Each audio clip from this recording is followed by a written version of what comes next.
13 இறை சொற்றொடர்கள் 31 முதல் 35 முடிய.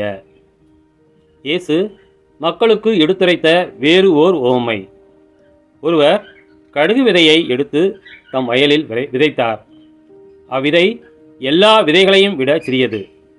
ஆனாலும் அது வளரும்போது மற்றெல்லா செடிகளையும் விட பெரியதாகும். வானத்து பறவைகள் அதன் கிளைகளில் வந்து தங்கும் அளவுக்கு பெரிய மரமாகும். விண்ணரசு இக்கடுகு விதைக்கு ஒப்பாகும். அவர்களுக்கு கூறிய வேறு ஒரு உவமை, பெண் ஒருவர் புளிப்பு மாவை எடுத்து 3 மரக்கால் மாவில் பிசைந்து வைத்தார். மாவு முழுவதும் புளிப்பேறியது. விண்ணரசு இப்புளிப்பு மாவுக்கு ஒப்பாகும்.